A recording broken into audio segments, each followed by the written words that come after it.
You're listening to Podcast PXN, a video game podcast delivering player experience news. Let's go! E3 is dead, and Geoff Keighley killed it, and welcome to Podcast PXN episode 140. I am one of your hosts, your favorite Portland Mexican, ISO Christian Macias, and I'm joined over Discord by Kentucky's #1 Spartan, not in Kentucky, Daniel Prindle. Hello, I'm in Florida. Perfect. Also, I'm sorry. I don't know. The Nintendo aficionado, Roro. Hello, Yahoo. I'm happy to be here. And one half of the Men Engage podcast, Gage Dempster, a.k.a. at Gilbo Biggins. Hola. For you visual folks, the podcast looks a bit different today. I'm running it on my PC, so different layout. Everything is on the fly right now. I think I'm running the show correctly. Everything looks good on my end. But if anything happens, you know why. Dan is not at the helm. This man runs a tight ship, and I'm flying, dude. So there you have it. Otherwise, thank you to everyone watching us live and participating in the chat. Just as a reminder, we are live each and every Wednesday at 8 p.m. Eastern on YouTube. Just search Podcast PXN, on twitch.tv/podcastpxn, and on Twitter as well. The topic of the show this week is our Summer Games 2022 Showcase recap. But first, the show always starts with the PXN news of the week. So let's go ahead and jump right in. Fellas, today... Okay, I'm going to go switch. Hold on, let's switch documents. Okay, today, small amount of quick bites. Just the essentials, because we have a meaty, massive, ginormous topic of the show. So we got the extras and premium tiers later. Oh, I like it. Oh, yeah. Thank you. Actually, you know what?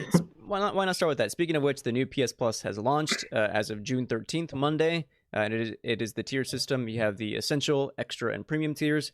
I have the premium. I can talk a little bit more about the premium tier once we get into what you got for me. Otherwise, new service is up now. If you have it, hope you enjoy it. If not, dang, that sucks. Moving on, Xbox is partnering up with Samsung to launch an Xbox TV app allowing Game Pass Ultimate subscribers to access their library on Samsung smart TVs, and that is out June 30th. So soon, and apparently, according to people who tried it at Summer Games Fest, it works pretty dang well. So that is awesome that you don't even need a console now, just a TV and a peripheral, and you can play your Xbox games on the TV. Very cool stuff. Wild. Yeah, I can't wait. I actually, my mom has a Samsung smart TV. So I'm excited to give this a shot. That'll be fun. Ooh. And their most recent cloud update that they did for Xbox Cloud streaming is so much better than it used to be as well. So, like, the latency is so much better. So it's very cool that it actually works well. Does anybody here have a Samsung TV at home? Like, just aside from... Okay. Will you try it out, Gage? I don't know if you have Ultimate or not. I do. I'll try it out for the just to see how it works. But I mean, I have really good internet, so I figured I just keep downloading things. Yeah, but sure. This is really, like you said, it's really cool. Like the barrier of entry is really low now. Like you just need a controller and a TV, and that's it. Mm-hmm. Moving on, this comes from Bloomberg. God of War supposedly still slated for November. Official date will be revealed at the end of the month. At its own state of play? Question mark? We will see. It feels like I'm getting whiplash. Twice a week, there's a new God of War release date, and it's either in 2022 or 2023. So we'll see. It's coming. Has Sony ever had 2 stated plays in 1 month? No. Well, there might have been one, because I remember they did one where they announced a Last of Us state of play, and I think that was like 2 or 3 weeks later. And I just based on timing, it could have been the next month, but it wasn't like 4 weeks later, if I remember right. I was gonna say, if we're coming up on this, then I have no idea, because that state of play was what, June 5th that just happened, or June 2nd. So yeah, for June. We also still don't have a date for Uncharted on PC, which is interesting because that was announced. That was announced before God of War was announced and released for PC, and before Spider-Man was announced for PC, and before Last of Us was announced for PC, and we still don't have a release date. So I'm wondering what's going on with that. So that'll be interesting to see when we get all this news. Could be Naughty Dog if they're the ones that are helming it, just kind of busy with all their projects that they just haven't, optimized it yet. But yeah, who knows? That's a good I didn't know it wasn't out yet, so thank you for that. Anyway, the Assassin's Creed Showcase. I don't know what happened. Honestly, I didn't watch, but people that did watch the future of Assassin's Creed will be revealed this September. Nothing yet, but you can, if you're a fan of the Assassin's Creed franchise, you can look forward to what's coming next with AC this September. I mean, okay, I'm a huge fan. Yeah, not me. I'm a huge fan of Assassin's Creed, but it's just like, I don't know. I'm not that optimistic about what Assassin's Creed's going to be turning into with a live service aspect, so I guess we'll see. It already feels like a live service game, and it's not. So the fact that they're turning it into one is like, Yeah. Very weird to have a stream and then be like, tune in late in a few months for what we're actually going to show off. So I don't know. Speaking of weird things, because we had a good discussion about this. Fallout 5, according to Todd Howard, is the next game after the Elder Scrolls 6. And at first I texted the group chat saying, this is kind of a weird announcement. And then Gage was like, well, technically it's not really an announcement, right? It's just like them confirming that they are going to be working on this after the Elder Scrolls 6. So I think I fall on that. I don't think it's quite an announcement, even though it is confirmation. Like an announcement is like that Elder Scrolls, like, here it is. It's an actual thing that's real and we're working on it. But yeah, I mean, it's going to be a long time until you get Fallout 5. I'll tell you that much. Yeah, you were definitely correct in saying that it's semantics, because it is. It's just, I don't know, I saw a lot of places like IGN and GameSpot tweeting out, this big thing. Todd Howard announces Fallout 5, and I was like, what? He was just answering a one question in a series of questions about Starfield. So it kind of felt like people were taking it and running with it. Mm-hmm. And I don't really feel like it was meant to be an announcement. I feel like it was just more so somebody saying, what are you working on after? And he's like, well, we got Elder Scrolls 6 after this, and then Fallout after that. And it's like, I don't know.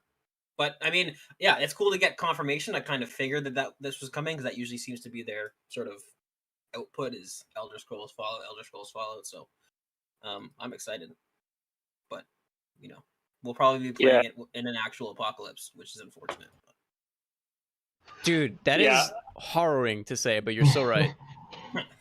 and like they didn't, like, Todd didn't announce this or whatever, like you were saying, Gage, but like I feel like it's very similar to them coming out and saying Elder Scrolls 6 is coming after Starfield, what was that, 3 or 4 years ago, because that game's still 4 or 5 years away from now even. So it's really kind of, in the same boat as that. Like, fans, I think, of those franchises just want to know, like, hey, is this coming at some point? And they just want to feel good when they go to bed at night, knowing that the next mainline Fallout is coming. It's just going to, it's going to be after 2030, probably, which is wild. That is so insane to say, but yeah. I mean, that's just how long games take to make now, right? Yep. Last quick bite here. This comes from Deadline. Gran Turismo, because we were talking about this last week, I think. But as a TV show. Instead, now Gran Turismo film coming August 11th, 2023.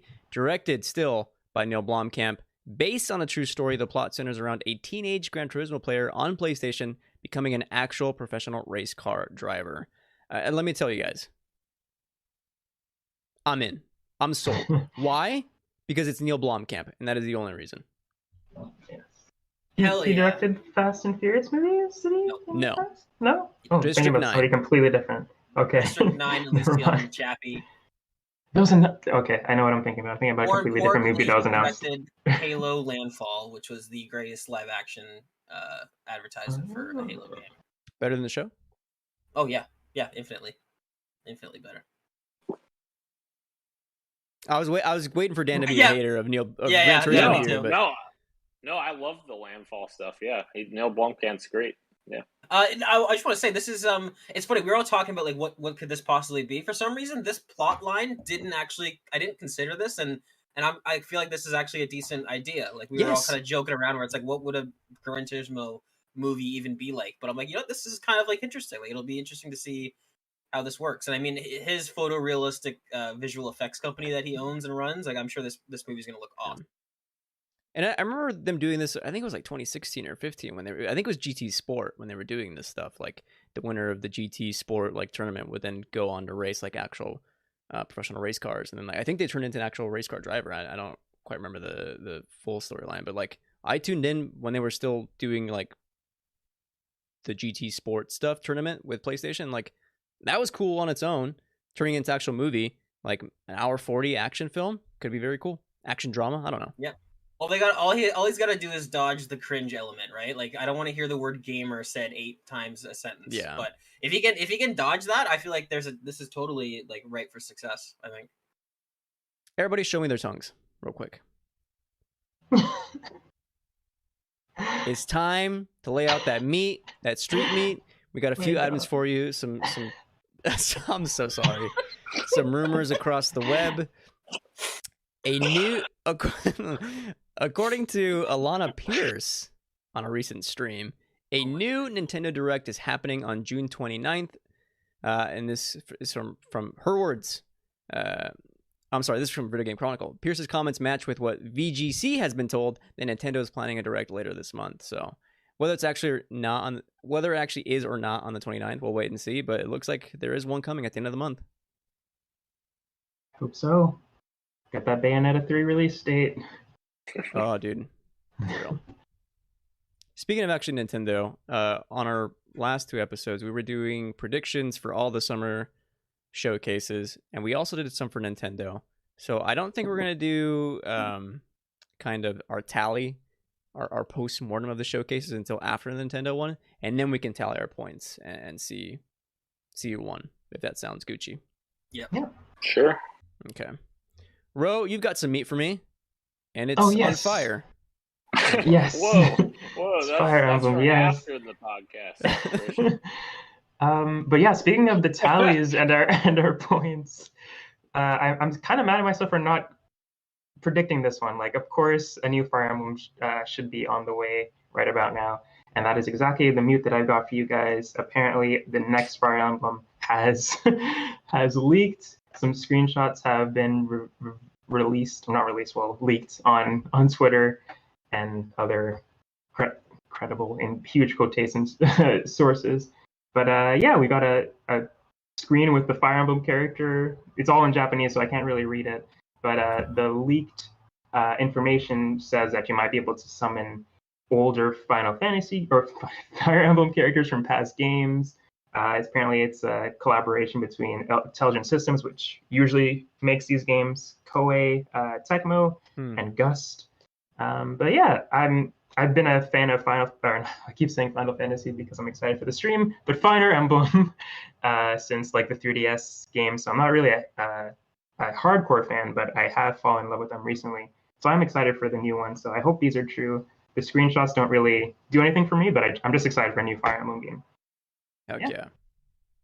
I don't play. Is this correct? Is this correct? I've always heard that Fire Emblem is like the more classic Final Fantasy style of gameplay, whereas Final Fantasy's kind of diverged into something else now. Is that more right? Action. It's definitely kept its like strategic elements as opposed to Final Fantasy, where it's moved to more action. But yeah, it has a turn-based fighting still, but it's more like more advanced wars than Final Fantasy. Gotcha. More Final Fantasy tactics than Final Fantasy. Speaking of Final Fantasy, tomorrow is the Square Enix showcase, and they've been hyping this thing up for days. People like I forget who from I think the director of Final Fantasy VII Remake 2 was saying, everybody record your reactions to the stream, and the voice actors for Final Fantasy VII were even like quote tweeting it like tune in. So the signs are there. It's pointing towards Remake 2 being announced tomorrow, but there was something else.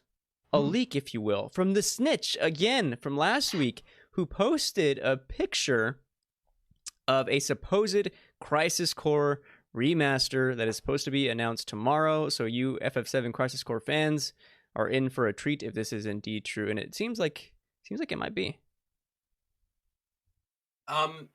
Christian, if you don't mind, I actually just saw something else that we might want to throw in a street meet. Oh, tell me, give me that meat.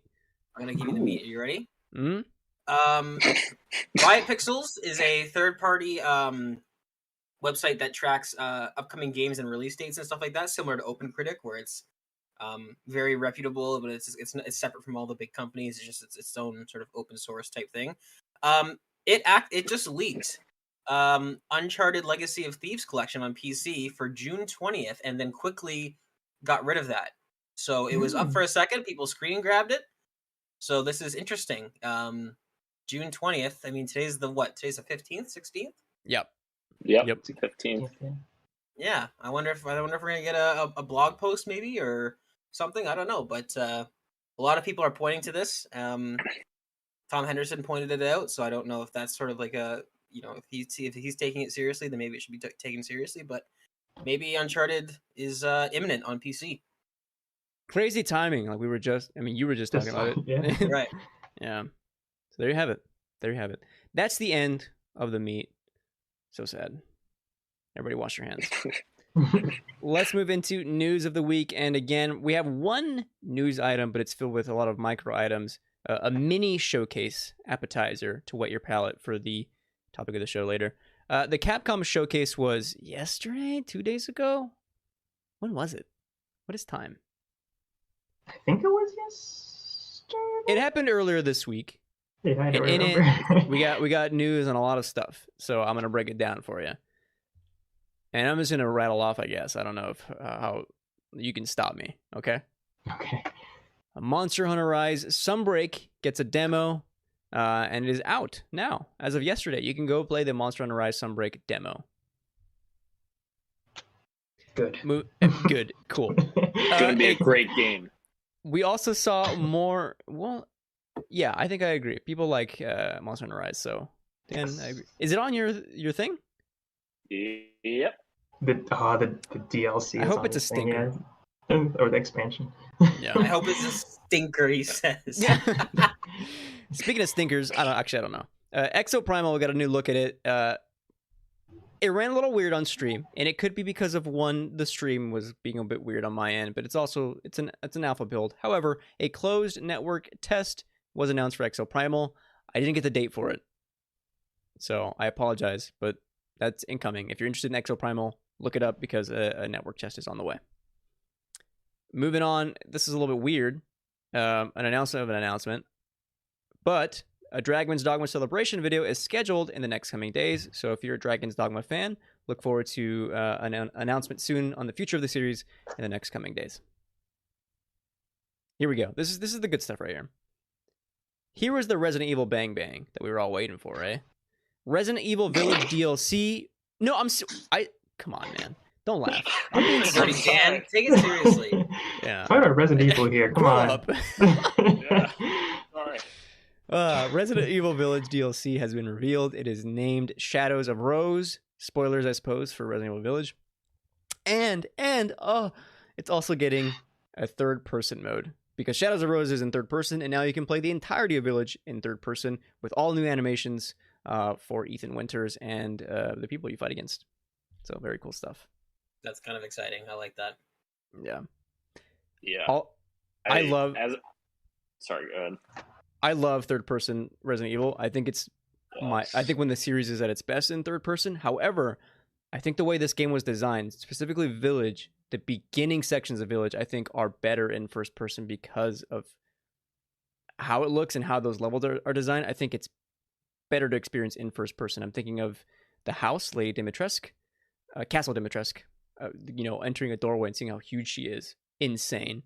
That works better in first person. And of course, the house Beneviento, which if you haven't played that section is insane. Still. Yes. I was just going to echo the same thing, Christian. I love third person Resident Evil. Yeah. Do you play Resident Evil? I don't know. How dare you? I didn't know. I played literally every Resident Evil except for the first one. The first one, I've never, even the remake of the first one, it was more of a remaster, and I was not too high on it. I mean, Dan was probably in college when the first one came out, so obviously he's played all of them. Gage, Dan probably worked on it. I would have words for you here, but I can't say those words because exactly. Yeah. Exactly. I'm gonna taking advantage of your situation right now. You know what? Exactly. I'm gonna out myself as an old person too, older. I used to have Duck Hunt. Yeah. Yeah, you're old. We also got to look at Resident Evil 4 remake. Not enough in my opinion. Like it was very short. Like why would you say look forward to more Resident Evil 4, and then you show like, I don't know, maybe like a minute and a half more of. Either way, it's looking very good. We got to hear a little bit of a Spanish accent in there, so maybe a little bit of the campiness still remains, right? That classic camp from Resident Evil 4, what makes it so beloved, part of why it makes it so beloved, still might be in its DNA. But it's looking really, really good. The atmosphere is dark and spooky, and I can't wait. Okay. Yes. Apparently, everyone else is like, whatever. No, I love Resident Evil 4, and clearly. I'm very excited for this. I feel like I've already echoed this so many times. I don't want to sound like an echo chamber, but literally, yes. Resident Evil 4 is my favorite Resident Evil game, so I'm very excited for this still. I'm in the same exact boat. Resident Evil 4 is I think the best one, and it's been teased for so long. We talked about it for so long.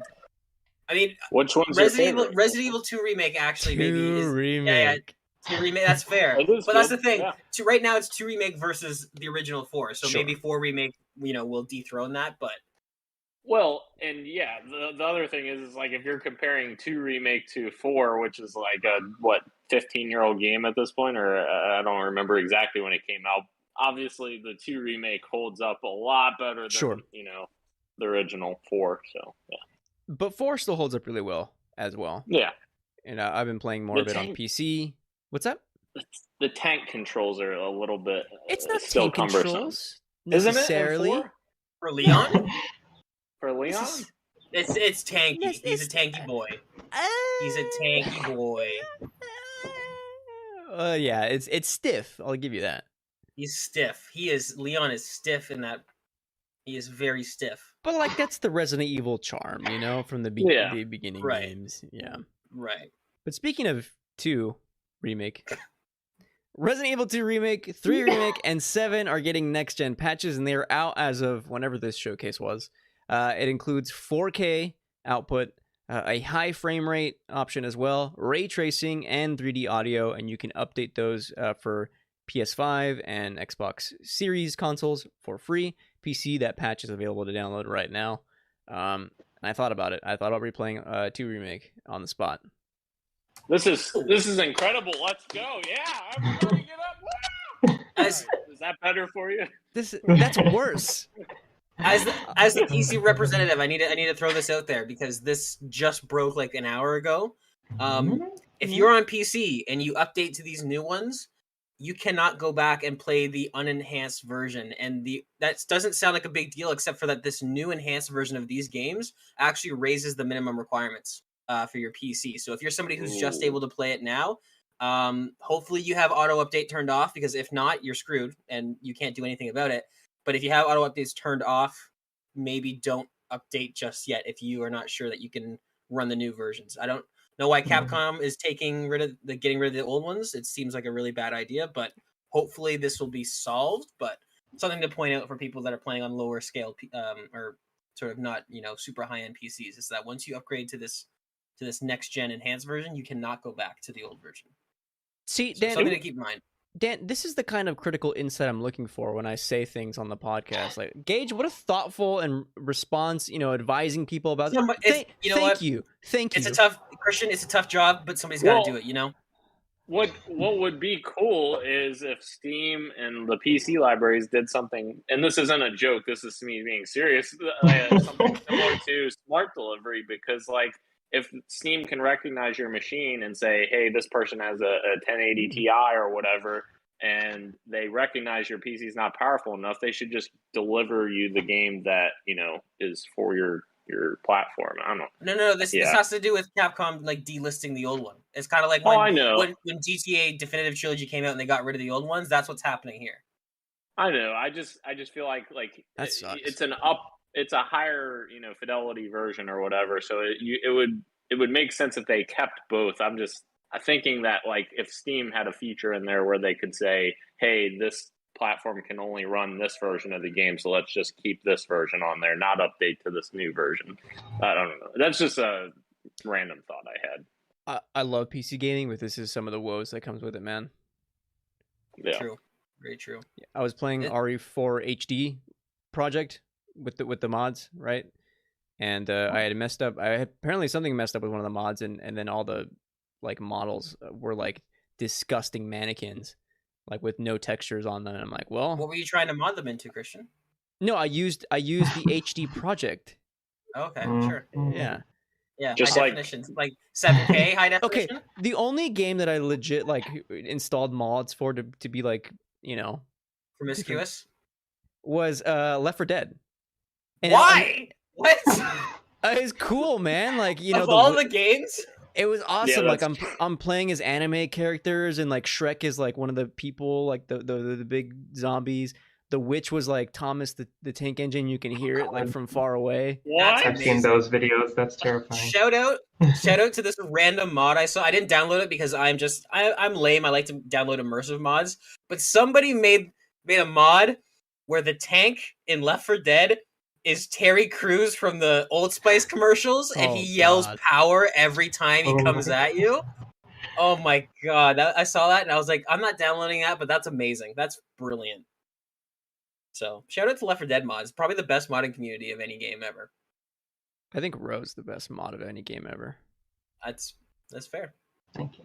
I noticed that, unless you're about to bring it up, Christian, but I noticed there's an omission here from the Resident Evil section. Is And there I now? understand. I What did think I miss? I mean, Oh. Capcom also forgot about this game for the Oh, I skipped it. Wait. Resident Evil Reverse, that multiplayer game. Was Yeah, supposed to be Mercenaries? coming out. No, Is it called Mercenaries? Reverse? If Oh, it's is it Mercenaries, different? then I think it's different. Is it not? Reverse is the one Resident that Evil verse. plays all the different characters, and it's like a Yeah. multiplayer deathmatch. That's one that I'm thinking of. I don't know Yeah. what Mercenaries is. Mercenaries is a mode in Village where it's like a wave horde mode. Okay. Okay. Yeah, I just thought it was funny because I think wasn't that mode supposed to release with Resident Evil 7? Mhm. It just haven't done it yet. Yeah. Yeah. Thank you, Ro, for keeping me in check. Yes, if you're a fan of Absolutely. Reverse, check that out. No one. I also skipped over Mercenaries content that came out on the showcase. There are new playable characters from Village. You can now play as Dimitrescu, Heisenberg, other characters. So if you're a I'm gonna- Mercenaries fan, You know what I'm gonna do, Christian? I'm gonna play as Lady Dimitrescu. I'm gonna crank the field of view, and I'm gonna look down. you're disgusting, dude.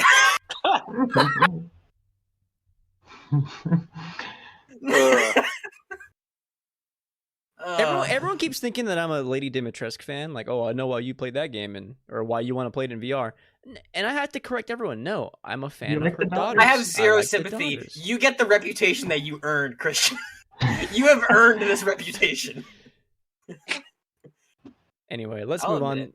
Let's move on to our fantasy critic draft. Check in a new game coming out tomorrow on Game Pass. Teenage Mutant Ninja Turtles: Shredder's Revenge is getting incredible reviews across the board. I think it's in the high 80s. What's that? I'm laughing at Gage's reaction.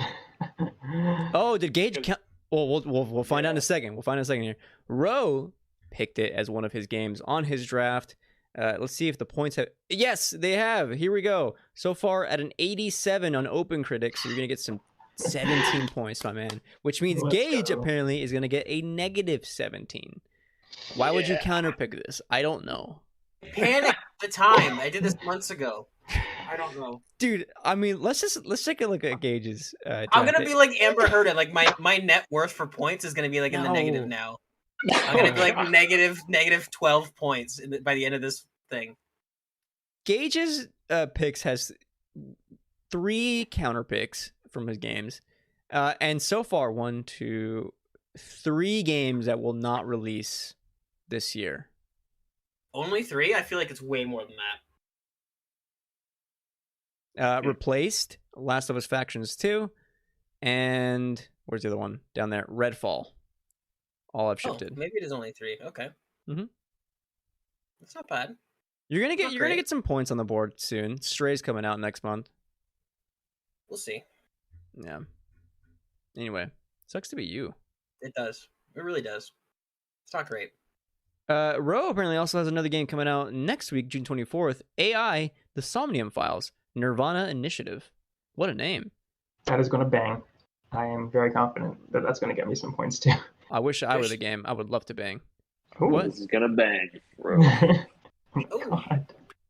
Oh. Uh, Jesus. And we have some more games in the rest of June. I have Cuphead: The Delicious Last Course coming out June 30th, also a Game Pass. And then Dan, Monster Hunter Rise Sunbreak. Yes, my favorite game ever. I'll never play it. Speaking of games, guys, what you got for me? I don't know. You deleted my answer. Oh, were you writing them good. down? I thought that was from last week, so I deleted everyone's answers. I'm sorry. Mine was from last week because, I have been on vacation, so I just been playing Halo Infinite to get my challenges on my Series S. Yeah, that's it. Yeah, that is very... Halo Infinite to get my challenges on my... Sorry. I just stopped talking. I opened up a new tab and then just stopped. I was going to make a joke about it being right next to your bed, but anyway. It is. It's right there for all the podcast listeners.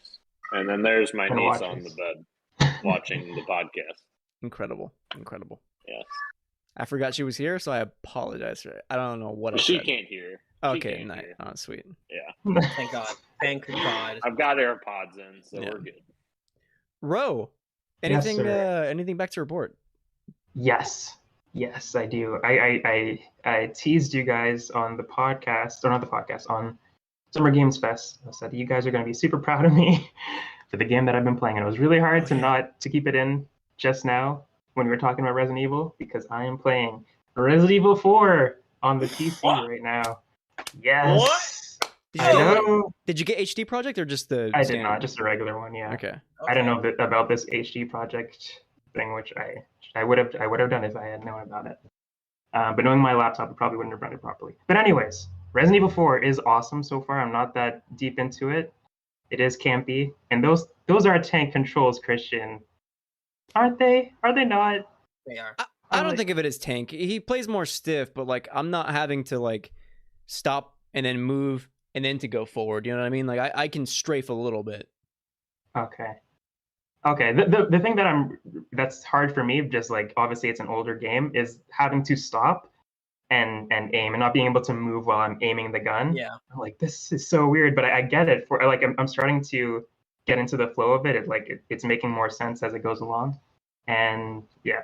But I'm really enjoying it. I love the dialogue, super campy, as you guys were mentioning before. I love it. But yeah, it's a great game. I'm excited to find out why it's the best Resident Evil game.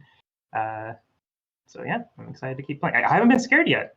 I'm not. I know you guys. Yeah. You guys are always telling me that this is like the more actiony version of Resident Evil, not as creepy as the other entries. So that's kind of why I went for it as well. Yeah. But yeah, having a good time so far. So I'm excited to report back as I get further. And I haven't found the President's Daughter yet. So Do you like when they still pretty early. Do you like when they scream "Te voy a hacer picadillo"? I did like that. Yes. Bro, Should I like you that? I haven't don't know. you haven't found the President's Daughter yet, which means that you haven't heard about half the dialogue in that game, which is one word. Or What? I guess 2 words or 3 words. Materno. What? I don't know what's going on. Oh, okay, yeah, I know she can be kind of. I heard that she's been She literally kind of she annoying. says that so much. I'm just like, please stop. I did get the. I think this is a meme amongst the Resident Evil community. I don't know, but Leon running from the boulder. I did that. Oh. It was like, this is ridiculous, and I love it. Yeah. Oh my god. You gotta mash that X button, eh? Yeah, and just like faster than Dude, Sonic. oh my god, yeah. Ridiculous. Cool game. Very Cooler cool. in VR, I will say. Oh. Yeah. Gage? Christian, you're next. You don't. Oh, okay. Oh, all right. I'll go next. I mean, I've also been playing RE4 still on PC. I've been jumping from different versions of RE4 recently. So, like, you know, trying it in VR again and then going back to Steam and doing it. So, yeah, cool game as well. New PS Plus released. I streamed a few games. I wanted to check how that's working now when it's incorporated all into one area. See if it's any better or easier to stream games. Can confirm. Super simple, just like PS Now. On my PS5, you just hit stream. The game starts up. And I had very little input lag, and I played a few games, and I was trying games that were going to be intensive on input lag. They're like I downloaded Motorsport Apocalypse was the first one I did. Like, let's do a racing game, and I mean, if there was any, it was not noticeable and not enough for it to like interrupt gameplay. So it's going to vary depending on where you are in the country, but where I'm at, where the internet's just like it's good enough, you know, like. Portland doesn't have the best internet, but like it's good internet. I had no issues, so I thought that was great for me to have nothing on day one of the new like tier system. So that was cool. I also have a video up on the Penultimate Conquest detailing all the games that we want to come to the PS Plus. Check that out. Finally, this is the point where I want Ro to be proud of me for what I've been playing. Ooh. I'll start with the first game. Okay. I bought Kirby in the Forgotten Land. Yay! Yeah, I hope you like it. It's. I didn't at first. I thought it was just fine, and then like as the levels get more difficult and more varied, I'm like, I'm so wrong. This game is great and it's wholesome, and I'm really enjoying it. I can't wait for you to get to like the last couple levels because it gets even crazier. Yeah, I'm on the last level of the carnival. Like the boss level of the carnival area. So, Oh, okay, gotcha. yeah, so I'm there. Cool stuff. I love the challenge areas too, where you like go into beat this area in a small amount of time. That's been cool. Yes. And then I also downloaded the Naruto game for PS Plus, Shinobi Strikers. Oh, okay. And it is not a good game. It's not good, but it's awesome being a ninja with my friend and like fighting against other ninja. So that's cool, I guess. Gage. I have decided that I was going to download a bunch of demos from games that we saw from the Summer Games Fest and stuff like that. So all three of these games were shown off at some point or another over the last week. I downloaded Midnight Fight Express, which is like an isometric brawler, and really fun, really smooth. Really enjoyed that one. I downloaded Agent 64, which is like a sort of GoldenEye type indie game. Yeah. That was super fun and played exactly like you remember the old Rare N64 shooters. That was really fun. I don't know. It'll be interesting to see if they do multiplayer. I mean, that would be pretty cool. As of right now, I think it's just single player, but that was fun. And then there's this game called Frozen Flame, which was it's a sort of action RPG / survival game. So you're chopping down trees, collecting resources, building your base, and all that stuff. But it's also got a bit more of a sort of old school adventure RPG feel to it, kind of similar to something like Valheim, but with a really nice low poly art style. And yeah, all three of those games really fun. Support the indies, all that stuff. All these demos are free on Steam right now if anybody has a PC and wants to give these a try. And I think actually all three of these are pretty low requirements for Shan. So if you want to jump in any of these, I'd recommend Midnight Fight Express and Agent 64 specifically for you. But yeah, it's good stuff. Okay, before you do the topic of the show, Christian, we have a PSA here. Go for it. Go for it. Subscribe. There you go. Thank you. Thank you. Thank you. Yes. Let's go. Please don't disappoint Dan's niece, everyone. Yes. Also, Gage, I'm surprised you didn't do Metal Hellsinger. Singer? Yeah, I was thinking about it, but then I was like, no. Anyway, let's move on. I don't need this disappointment in my life. Topic of the show, our Summer Games 2022 Showcase recap, whatever you want to call it, the Geoff Keighley's, the Key 3s, the non-E3, E3, whatever. There was a lot announced over the past few days. We're going to cover two showcases in the topic of the show. Summer Games Fest by Geoff Keighley, and then, of course, the Xbox plus Bethesda Showcase. But first, we're going to start with Summer Game Fest. And I have a rundown here. There's a lot of bullet points. I think it's like kind of front heavy. So stop me as we go for whatever. And then, yeah, again, at any point, just stop me when you want to talk. You know what I mean? Okay. America's Hero is back, quote unquote. Guile is coming to Street Fighter 6. Cool stuff for you Street Fighter fans. Sorry, go for it, Christian. I am very excited. I think I'm going to check out Street Fighter 6. But please, bro. Yes. No, I was pretty much going to say the same thing. Like everything that they've been showing for this game looks really fun, and that was a game that I actually forgot to mention in what you got from me. Not Street Fighter 6, but I did purchase Street Fighter 5 on Steam, and I've been playing that, trying to, dip my toes into that Street Fighter arena now before Street Fighter 6 comes out, and I am enjoying it very much. I don't understand the controls yet, and it doesn't make it easy because I'm not a fighting game person where like if you go to the command list, it's just like it doesn't show you the buttons, it shows you like the what do you call those? The arcade stick buttons. So I have no idea what any of these things are, so I'm still learning, but I'm excited for Street Fighter 6. I will say before we move on, the best part about Street Fighter 6 has been the fan art of Chun-Li. Cannot get enough of that. Absolutely, yeah. Moving on, Aliens Dark Descent was announced. It is coming 2023, and as Gage noticed in our live reacts, it looks top-down. Could be a twin stick? Yep. Yeah. Mm-hmm. The cover Cool. looks insanely cool, so I might be checking this out depending on how that shakes up.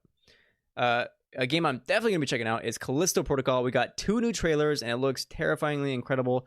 Just absolutely brutal red band trailers of Jacob, the protagonist, dying in terrible, terrible ways. I cannot wait. It looks gorgeous. That's some of the best parts in the original Dead Space was like the different ways that Isaac could die and like seeing the different like sequences play out.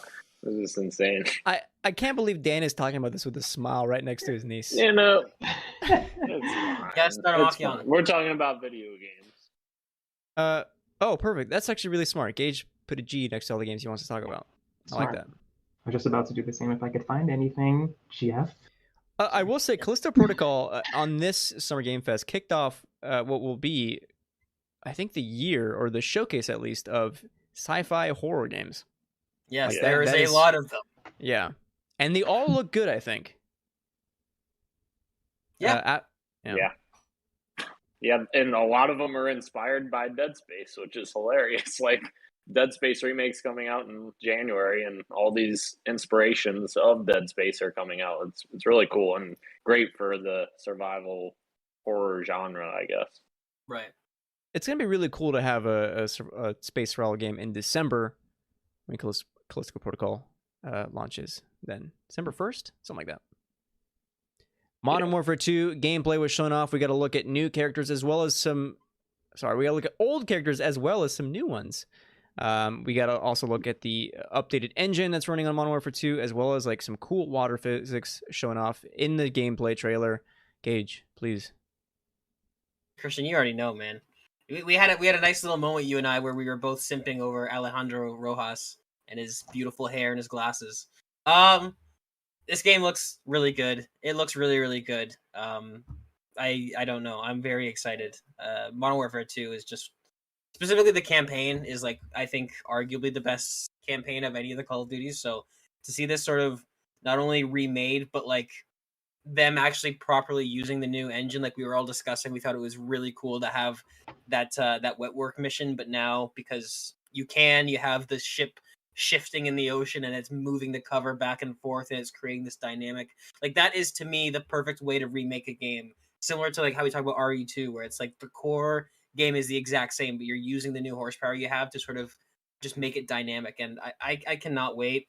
Specifically what got me was a lot of, especially in the sizzle reel, I mentioned this on the stream, but there's a lot of like cinematography that reminded me of like Roger Deakins like 1917, where it's like you have this awesome lighting on these characters and it helps that the new engine looks gorgeous. I'm extremely excited for this game. I can't wait, man. This looks awesome. 2 quick things I really enjoyed too was how well the animations still look on reloads and how weighty they even look when I'm. Because one of the things that I loved about reloading in the Modern Warfare remake was like the controller vibrations that happen along with it. Like I felt the weight that was happening on screen, like when it shakes and when like your character like does like a hard press of the mag or something, and it looks just the same in Modern Warfare 2, if not better. And then just everything is so wet. And one thing that I really liked a lot, speaking of the way the new engine changes gameplay, is when water comes in through the window of the ship and takes out an enemy soldier and like knocks him down, and then your character shoots him. Just very cool dynamic stuff like that I'm really excited about. Okay, moving on.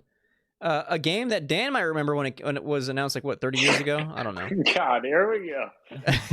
Flashback 2, it was announced and is coming this winter, and I'm not gonna lie, actually, from the very short amount of gameplay we saw, just very briefly in that trailer, looks like it might be pretty cool. So Yeah, I was really impressed with this. Yeah, we were watching it, and I was like, I know what this is, but I can't think of the name of it. And then it came up at the end. I'm like, yes, of course, because I played the re-release of this. It was near the Xbox One PS4 generation, but interesting. then we got to look at Witchfire, which Gage is really excited about. Looks great. Which one was Witchfire again? Was that the one that This looks was the like game? Yeah, it's sort of like a high fantasy shooter, like Doom mixed with like Lord of the Rings or something like that. Like, I don't know. It was very, very cool. I mean, we first saw like a lengthy gameplay demo of this back in 2017. So they went quiet for a long time. The game's shaping up to be really good. It looks like a lot of fun. I'm ready for another fast-paced Doom-like shooter. And usually I'm not a fan of like fantasy shooters and the art style, but for some reason this one was doing it for me. I'm excited to see how this game shakes out. Honestly, the fantasy setting is what intrigues me the most, and like how they use that with like to tie into the guns like that. Right. It's just really cool. Yeah, you're right. Moving on, the return of sci-fi horror games with Fort Solace. It was announced, and it stars Troy Baker and Roger Clark of RDR2 fame. It looks very cool. We don't know much about the actual game, but we do know it is a narrative-focused game with high intensity action throughout. Which immediately put on my radar. With these actors, yeah, for sure.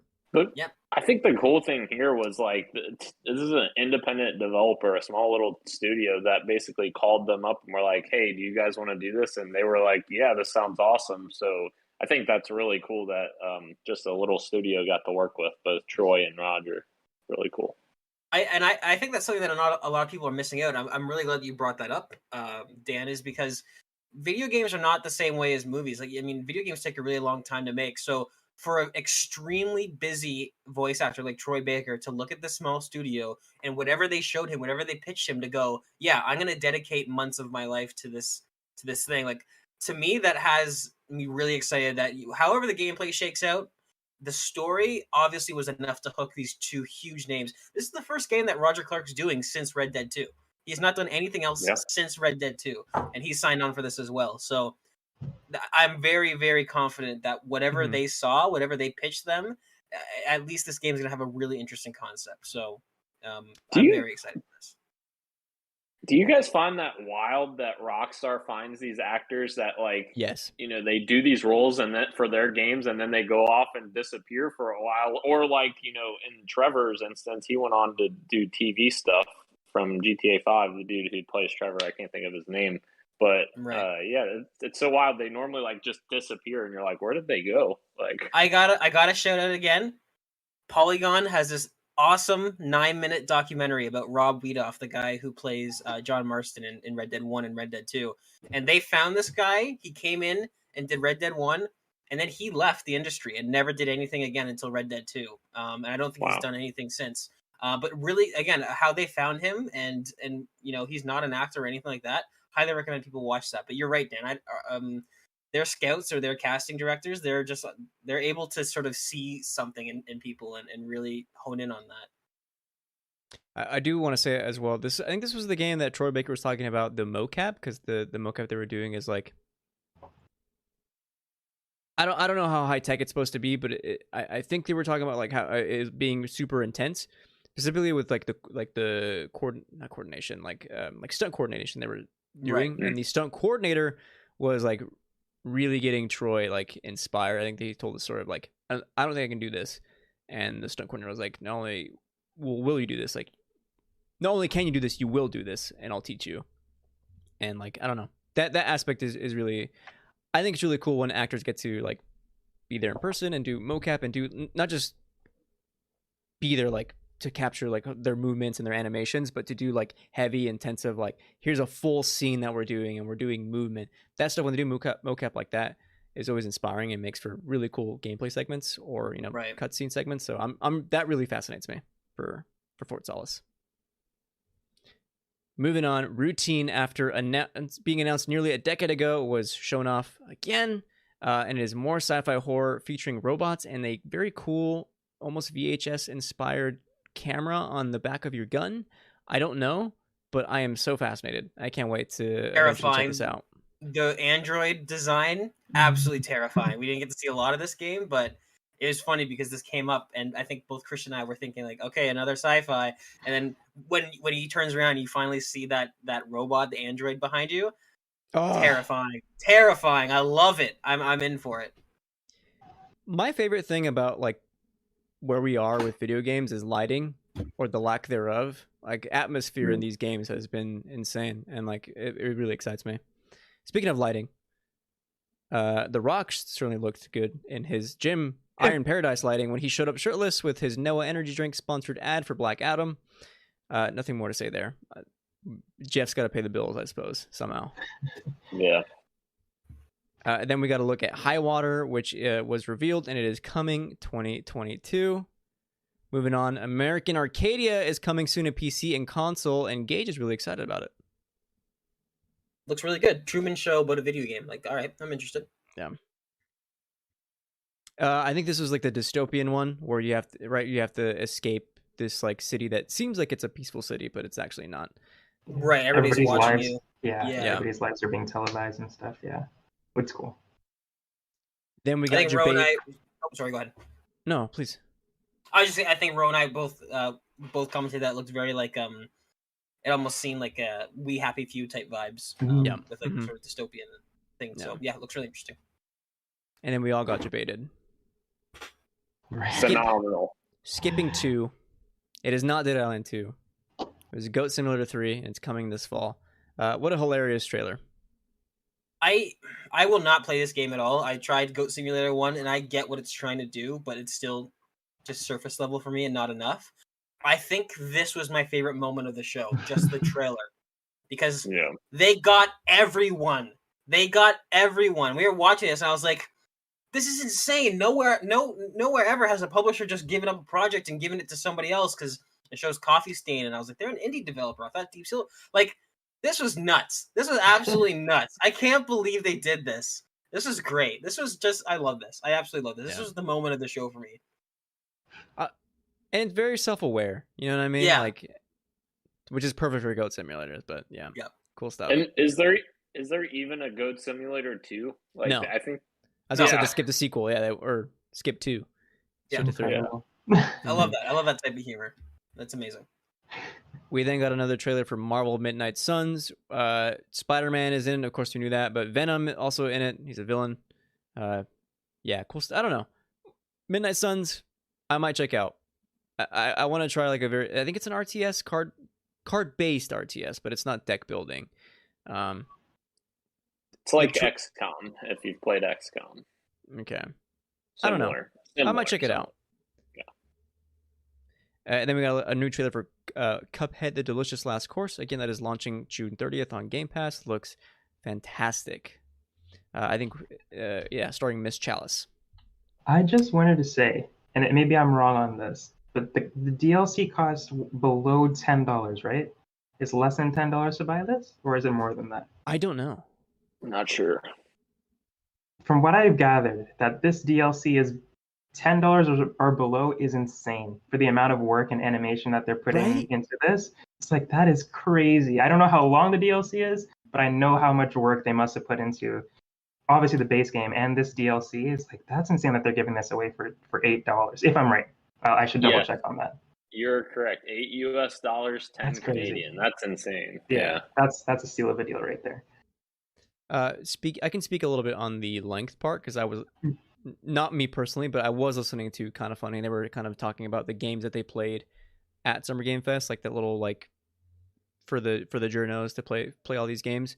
Tim Geddes was saying that the size of it is if you played the original Cuphead, it's divided into separate islands. You know, each has like a few levels, and then of course all the bosses and like secrets in each island. So the Delicious Last Course is just like one island, standalone island, but it's the biggest one. So you get an idea about how much time or levels there will be there in the DLC. So, speaking of cool looking games, Neon White had a new trailer, and that is launching June 16th tomorrow, and that has gotten great reviews today. A lot of journos coming out and saying that it's a game of the year contender. So, yeah. I put my R next to it and then I deleted it because I don't really know that much about this game, but I was going to just bring up exactly what you just said. I've been hearing great things, so I want to give it a shot. Yes. Got a new look at Midnight Fight Express that is launching August 23rd. And then Hoyoverse was there showing off 2 of their games. A new game, Honkai Star Rail, was revealed. And the one I'm personally excited for is a new trailer for Zenless Zone Zero. That game, again, not a gacha game. It is a action RPG. I will be playing ZZZ. Yes. I totally forgot that this was the Genshin people. When I saw that you were excited for it, I was like, oh, what game is that? I was like, oh yeah, that one. And I'm pretty excited for this one too. I just forgot the name of it. But this one does look cool. Yes. I love anime people. Casey Jones joins TMNT with a 6-player online and local co-op mode in that game, and that is launching again tomorrow on Game Pass. Maybe us 4 will play it sometime. Heck yeah. Yes, Friday. Maybe Friday. Ro can't play Friday, right? I can. It just that'd be later in the day. Okay. Well, yeah. At night, I guess, but we'll see. You're It won't be Eastern, late so for you. it'd be Yeah, fine I was for gonna me, say. yeah. Okay. Cool. Back to anime, we got a new look at One Piece Odyssey. So there you go for you One Piece fans. I should maybe watch that show or play the game. I don't know. Soul Hackers 2 gets an English dub and is launching August 26th. Bro. Yes. I'm very excited for this game. We're going to be talking about Persona later from the Xbox show. But I was thinking, I'm excited for Persona 6, but who knows when that's going to come. I want to play something like that. And Alice is dropping these games. They have Shimigame Tensei 5, I think, that released on the Switch a little while ago. I didn't play it. And now they're giving us this. I was like, maybe I should actually play it and not complain about Persona 6 being years and years away. Because this is basically just Persona. It has the same demons and all that kind of stuff. The characters are similar. So I'm excited to give it a shot next 2 months from now. And I'm glad I got an English dub because yeah. That's just how I like to play my games. But yeah, I'm excited for it. And I'm excited that I don't have to play the previous one too. It's like the other Persona games, you can just jump in whenever you're ready. It's a separated story, so good stuff. Very cool. Very cool.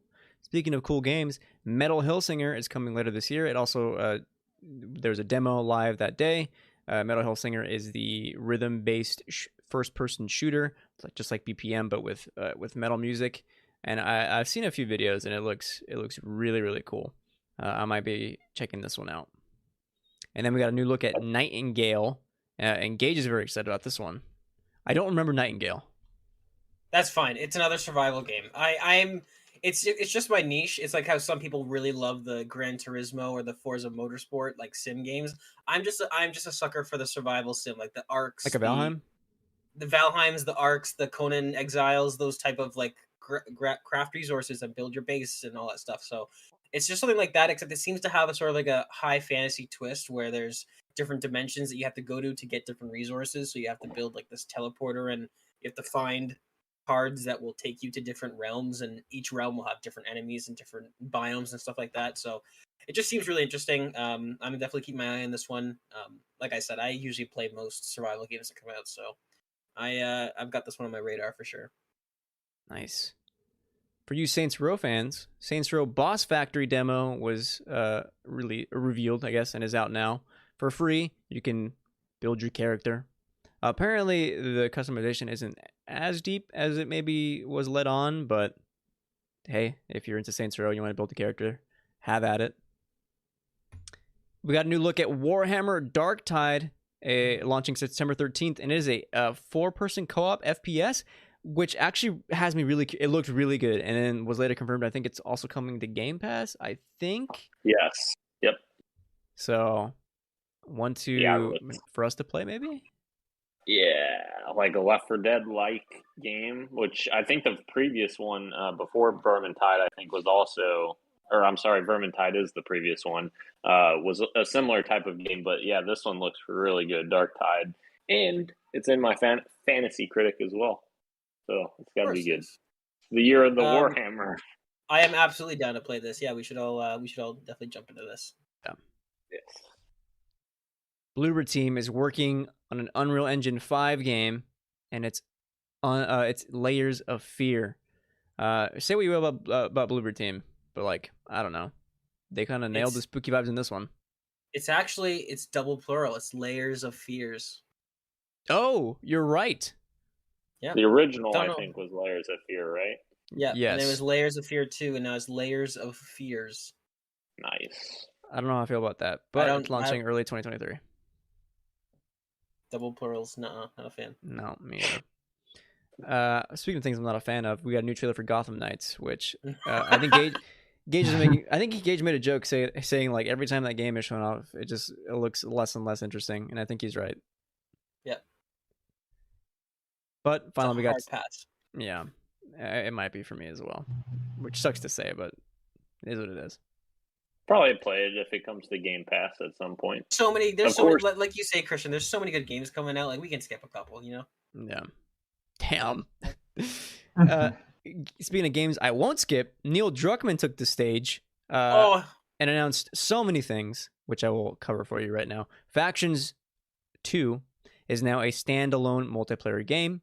Concept art was shown. It shows two people on top of like a building scaffold, and there's explosions in the background and smoke of like a giant city, which is set in San Francisco because there's a Golden Gate Bridge in the background. Factions now, interestingly enough, has a story mode and a new, or not story mode, but it has a story and a new cast of characters. It is big in scope. More info is coming next year. I personally am hoping that it is a Tarkov-like game. Yes, I saw you put that in the doc, and I agree. That would be awesome. It's so perfect for this type of game too, because like think of the campaign. You go around, you loot things, you craft stuff like this. This absolutely would lend itself so well to that formula. And I feel like this has got to be one of Sony's 10 live service games that they want to get out before 2025. This has to be one of them. So I already had a feeling that this was going to be large in scope when they said, "Hey, we're not launching it with this," and then we didn't hear about it for another 2 years. So, oh man, I'm excited. I love this. I love it. It looks like there might be dynamic environment because in the background it looks like there's a wildfire going on in the city. Like, oh man, and also Neil Druckmann. All right, I was sipping a little bit for him. He's looking good. All right, he's always looking good. He's rocking the haircut. I noticed his biceps are looking nice and big. He's wearing a nice Henley t-shirt. All right, Neil, you're looking good, man. You're looking good. Champ. Yeah, I can't wait for this. Oh my god. I mean, the original Factions was awesome, so I can't imagine what an expanded version that they put even more care into is going to look like. And so exciting. Yeah, can't wait for that. I will say, all Naughty Dog multiplayer modes are underrated. Are they? Are the Uncharted ones good? They're fine. They're good enough. I have fun with them, but like Factions is legit like an underrated multiplayer. Absolutely, Factions is awesome. Yeah, I just really want to see what the story stuff is going to be like, how that's going to be weaved into the multiplayer. I think that's really intriguing. I feel like a lot of developers have tried that over the years, like incorporating story stuff into multiplayer. And I feel like sometimes it works, sometimes it doesn't. But like, I want to see like what that looks like with the Naughty Dog type of cinematography and, story and characters. Yeah. I mean, with the Bungie acquisition, I mean, PlayStation was pretty blunt with them saying that we are getting Bungie for their expertise in this genre of games. So, Bungie absolutely dominates this with Destiny, right? They're almost known for like every time there's a new season, like the Destiny fans go nuts, and there's so much lore added and so much stuff. So now that they have that under the same banner, like I'm sure that Naughty Dog already writes amazing stories, and now Bungie's probably there consulting them, telling them how to actually just sort of introduce it into the game, into a live service format. So I have high hopes, and I just want to take a little trip down memory lane. This just clicked, but Rashan, I think Last of Us Factions was the first game you and I ever played together. Oh, way back in the day. That was a long time ago. Yeah, that was a long time ago. Yeah, 2013. Do you guys also link your factions to Facebook? No. Oh my god, I loved it. I think I did do that, like on the PlayStation 3 when I had it there. But when I got the remastered version, I don't think I bothered doing that again. But Yeah, wow. I can't. Let's that be unlocks friends on memory. You guys, Yeah. you guys were like the Facebook moms with the Farmville updates, where it's Bro, like, I don't Shane even is have starving. Facebook anymore. I Rashan deleted. survivors need your help. Yeah. No, but the thing is, like, it uses your friends list to name characters, like, in faction. Like, it doesn't post anything to Facebook. That's you know? kind of cool. That's kind of cool. I didn't Yeah. know That is cool. So, yeah. Do you remember, like, what is the old game? The old game, Oregon Trail. Like, it'd be like, this person died of dysentery or whatever. So it was like stuff like that. Like, you know, Dirty Gage. Dan died of dysentery. Like, literally, like, Gage is like starving. That's awesome. Incredible. We then got a new look at the Last of Us HBO show. It was wrapping shooting the next day, so now it is officially wrapped, and confirmed that Troy and Ashley have roles in the show. Can't wait. Mhm. Can't wait. Yeah, our new look was just a screenshot, but I was here for it. I like the screenshot. I looked at that screenshot for a very long time. I think, if I remember right, Neil on stage said that he's confident that this is going to be the best video game adaptation of anything ever. I agree. I have full confidence so. too. Yeah, Dan. No, I'm just like, I'm just always baffled by Gage's reaction, because I get this is HBO and the directors and everything is great, but like, I'm just like, where was this hype before the Halo TV series came Oh my out? god. I knew you were gonna say that. It's 2013 and came out in 2021. What do you mean? Where was the hype? Get out of here. Anyways, yeah, I think Gage, you were the one who said during the live stream that Troy and Ashley God, my Johnson. brain just stopped. Ashley, yes, Troy and Ashley's characters are gonna end up being villains. I think that could happen.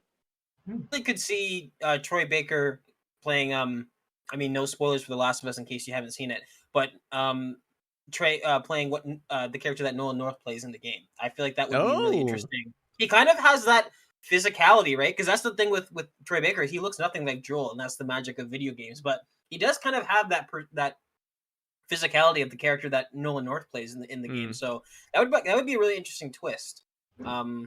But yeah, I could just see them doing that as opposed to having those two characters portray similar characters to the main characters. Yeah. You know what I mean? Like, I don't think that they would do something like that. I think they're going to try and make them different in some way. So it'll be interesting to see how they do that.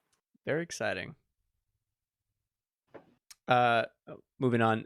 The Last of Us remake was finally unveiled, although it was leaked that morning. Sad. It indeed launches September 2nd. It's also coming to PC, but we don't know if it's day one or not. They haven't set a date for that, but it is coming to PC.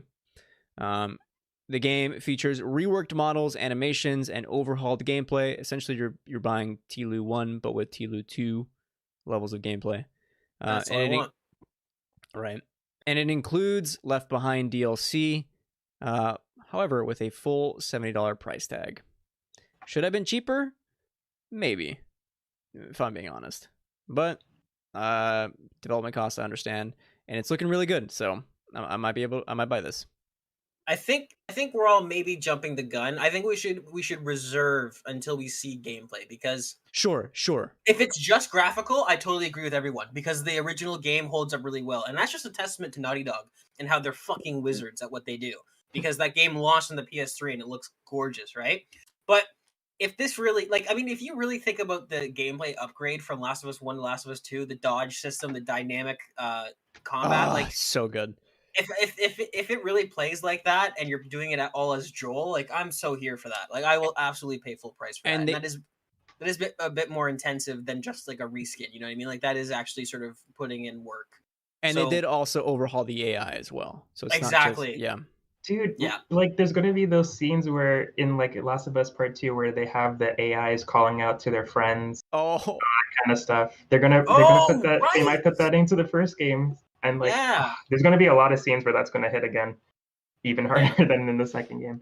But absolutely, yeah, what you guys are saying about the just being graphical, I understand why people were a little bit upset about the full price tag. And now that we're talking about it, I guess I understand it a bit more, because I was of the mindset like Resident Evil. No one was mad about Resident Evil remake, but those are huger or bigger jumps and more graphical upgrades and all that kind of stuff. So I guess I understand, but the first thing I thought was like, why weren't you guys mad about those remakes? I feel like this is, and they were paying the same price, but I guess think it's not such a big jump. I think that's part of it, Ro, and also like the fact that if somebody who already bought this game on PS3 and PS4 and now their third time PS5, like Yeah. in my opinion, and I totally get the gameplay enhancements and all of that stuff. Obviously, the graphics hold up pretty well to now. I feel like Sony could take this opportunity to say, hey, if you bought this game on PS3 and PS4 or PS3 or PS4, one or the other, we're going to give this to you for $30 or something That's a like that. lot of Like, people, though. I feel like Yeah. everybody who has a PS4, or PS5 has The Last of Us. The I thing get is, it. like, I don't know. I agree But with I you, hear what Dan, you're saying. Yeah. because everyone on PC, and let me tell you, there are going to be millions of people who are only on PC, who have been looking at this game for years, who maybe only watched all the cutscenes on YouTube, that are dying to play this, that will buy it full price.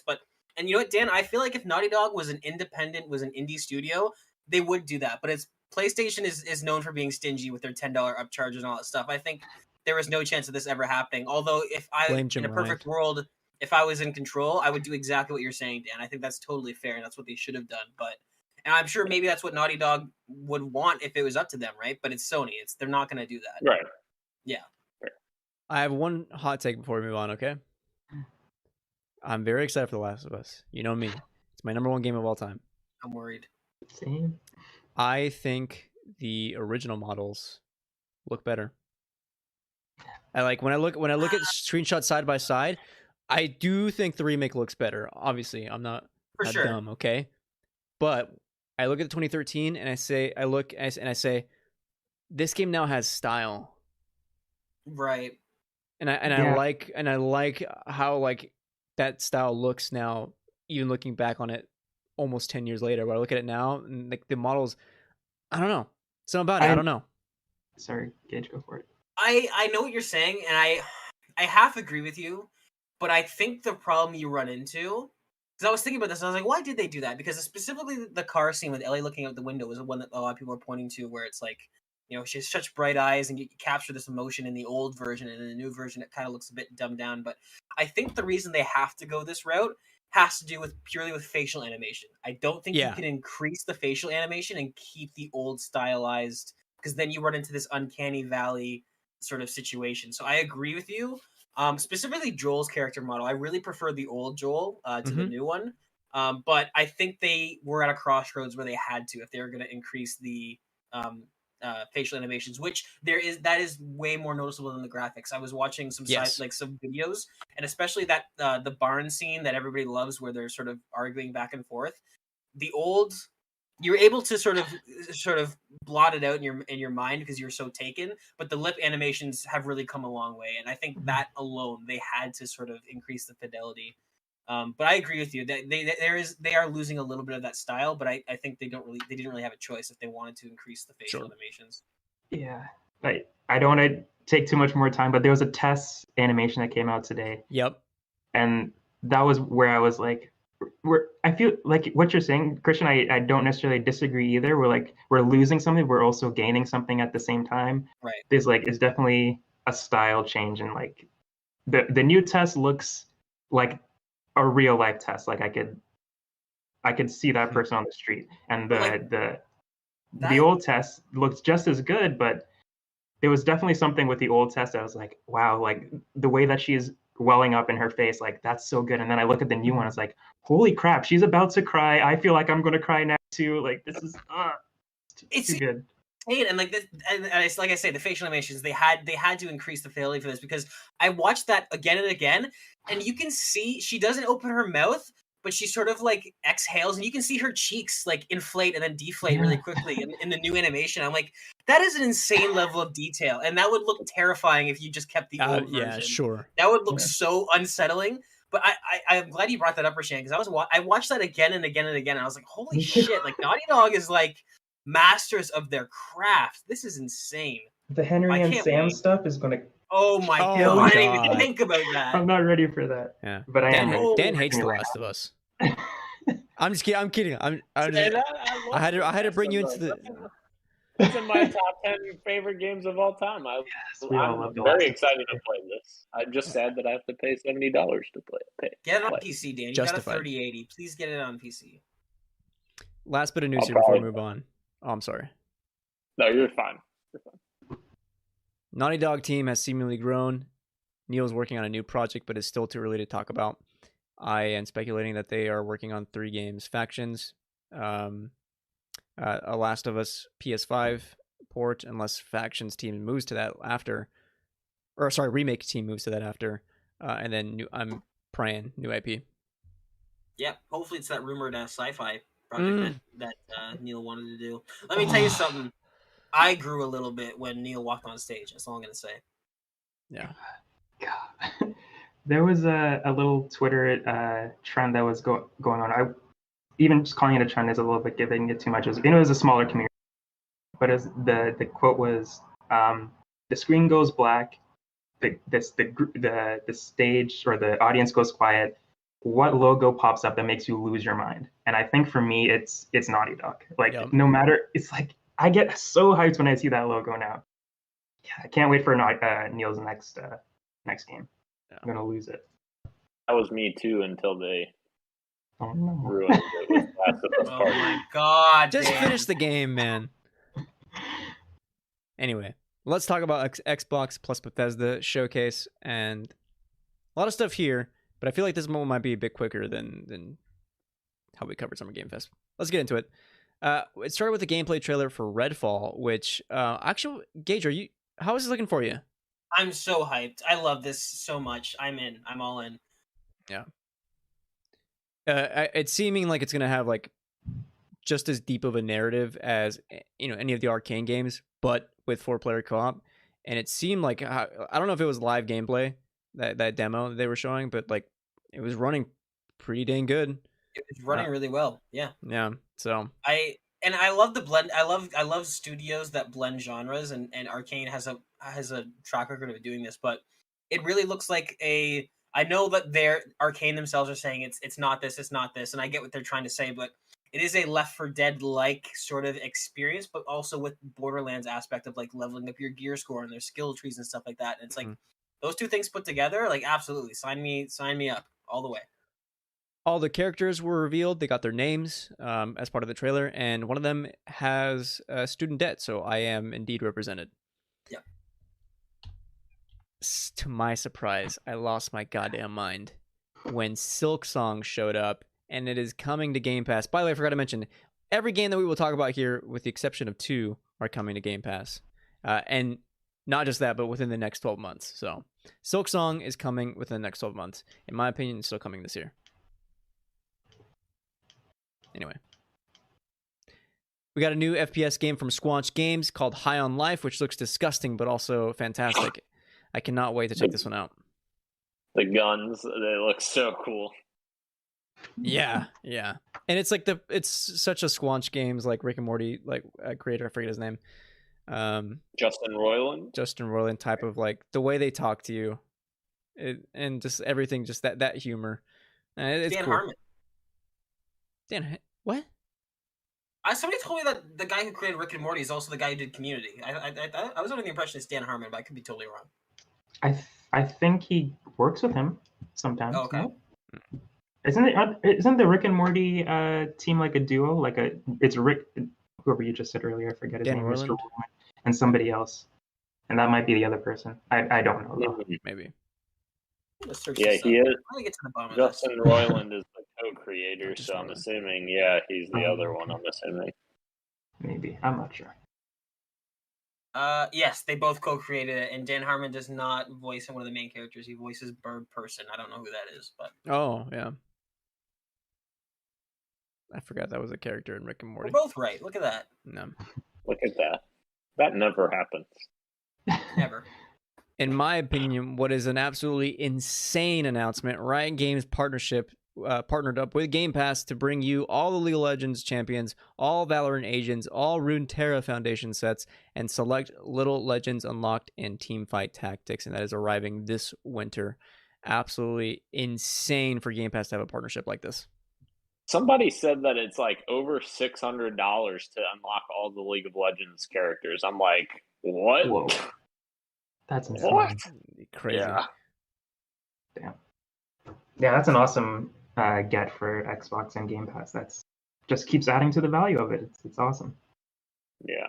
No cap for you Valorant players.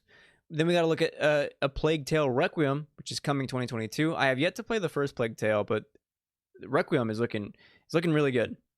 Highly recommend. Okay, I'll play it.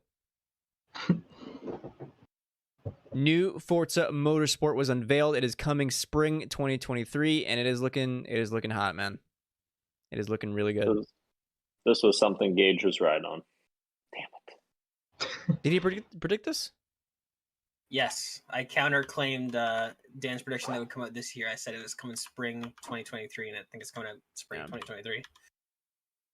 I'll stop here for just a quick second and say that if they can get like ray tracing and 60 frames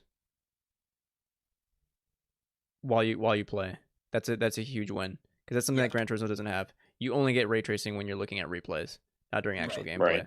So that'd be huge for Forza. But either way, graphically it's looking fantastic. The autumnal colors of this trailer was just so good. And a preview, as I think Gage, you also, or Christian, I can't remember who sent this in our group chat, but it's a preview of what we're going to get from Fable, I'm assuming, in a couple of years from Playground Games, because they're using the same engine. So yeah, which I did not know until that tweet. So yeah, insane. We then got new flight sim content, one of which is an aircraft from Halo, which I don't know if Dan was able to play yet. Why?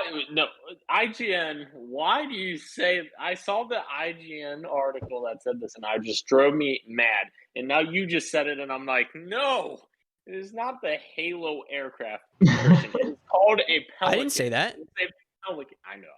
I'm just kidding. I'm kidding. I'm sorry. That is not a bird. That is an aircraft. Dan's dementia's kicking in. I like the Pelican. It's the Pelican from Halo. Yeah, the aircraft from Halo.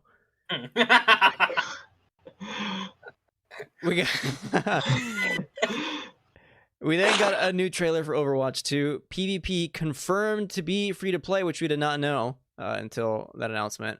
Early access is coming October 4th, and a new hero was revealed. Her name is Junker Queen. Hell yeah. I only care about Diva. Yeah. Nerf this. Yeah. I don't know. And I love her new design. She's got a ponytail now. Oh, does You were she? in the chat, you're like, where is she? And she showed up. She didn't disappoint. In a game that Gage thought was civilized. Oh, I'm sorry, Ro, please. No, I'm just glad that it's free to play. I don't have to give them money now. That's great. Yes. No, it's huge, because everyone was saying that whatever this game is shaping out to be does not justify a full price tag of a sequel. And it being free to play is a huge win, because the money you're paying for the sequel is for single player content only. So, Right. yeah. In a game that Gage thought was Civilization, which I said no, it can't be. Turned out to be Ara: History Untold, which is announced. Not much more details there, but a game about history. Cool. Yep. I will. Then if I end up playing this, it'll be simply for Sheree, and that's it. Hell yeah. Then the Elder Scrolls Online High Isle got a trailer and is launching next week. This week? Next week. Soon. New Fallout? No, it's 76 DLC called The Pit. Terrible name, and launches this September. In the pit. I will not be playing. No. Hot Wheels DLC is coming to Forza Horizon. It is out July 19th. Looks stunning. Hell yeah. That looks really cool. As Dan predicted. Congratulations, Dan. A new trailer for Arc 2 was shown off. It is CGI again, no gameplay, I guess. It's coming 2023. We saw Vin. That's all we needed, Chris. You're absolutely right. You're absolutely right. Touche. Scorn is coming October 21st, and I am very excited for this. It looks disgusting. I don't know why anyone is excited for this game. I don't get it. It's just gross. It doesn't look... Have you ever seen a game that looks like that? No. I've also never seen, a human shit in 7K. I don't need to. It's fine. I would look at it. Is that a reference? And you'd send it to Podcast PXN After Dark. Yeah, probably. Flintlock: The Siege of Dawn launches early 2023. I was not too jazzed about it, to be honest. It looked a little rough for me, but people were really digging Flintlock. Flintlock. Wait, that was that the cool like case one that looked? Or wait, no, that's something else. Sorry, never mind. Scratch what I just said from your memory. I think it was like a third-person like action RPG, but a bit It was slower. like an alternate history. It almost looked like World War One mixed with like fantasy or something like that, if I remember correctly. Flintlock: The Siege of Dawn. Started off with a bunch of people in trenches, and then she gets up and she's got her axe and she's Traversal looked really cool though. I'm not gonna lie to you there. Yeah. Mojang revealed a new game, Minecraft Legends, a new action strategy game. So Gage, you were 100% correct. Yeah. Very cool. I know. Not I usually am. Well, okay. Lightyear Frontier is coming spring 2023, and it is a space colonizing game. You know, kind of cute, kind of more of like a cute art style, but you know, your No Man's Sky kind of type deal. I think through this part of the showcase, I kind of fell asleep because I was like, "All right, I don't care about this." Yeah. Hot take: I think I enjoyed Summer Game Fest more than Xbox plus Bethesda. But anyway, that's aside from the point. Gunfire I don't Reborn. know about that. I swear to God. Gunfire Reborn, a roguelite action game, is launching this October. And then we got... What? No, sorry, I just messed up. Nothing. How dare you? A game looks really cool. A 2D game, The Last Case of Benedict Fox, is coming spring 2023. Again, the Game Pass looks really cool. A narrative indie game, As Dusk Falls, is coming July 19th, and is told through like stills in a almost like kind of comic book / watercolor art style. They were praising the writing, but that writing did not seem very good based on that trailer. It did not. There was one point where you pointed it out, and I was, oof. He's like, sometimes doing the right thing is doing the wrong thing. Yeah, that was, wow, man, that's fucking deep. Yeah. Anyway, Naraka Blade Point is coming to Xbox with crossplay support on June 23rd. And Naraka is good. You should try it out. I'm Very going cool. to. Yeah, this looks exciting. This looks really good. That is the Ninja Battle Royale game. Mm-hmm. Obsidian, a new Obsidian game, Pentiment, is coming this November. That was a very cool, almost like children's book kind of art style. I don't want to say children's book, but that kind of art style. Right. 2D. Looks cool. Obsidian, freaking wizards over there, making tons of games. Kudos to the leadership at Obsidian for just letting that studio experiment. You know what I mean? Yeah. Like from Outer Worlds to Grounded, which was a huge shock, to now this, which is an even bigger shock. Like, kudos to them, man. That's awesome. Yes. Grounded 1.0 launches this September, and I will be checking it out. Good. I'm stoked. Good stuff. Yeah.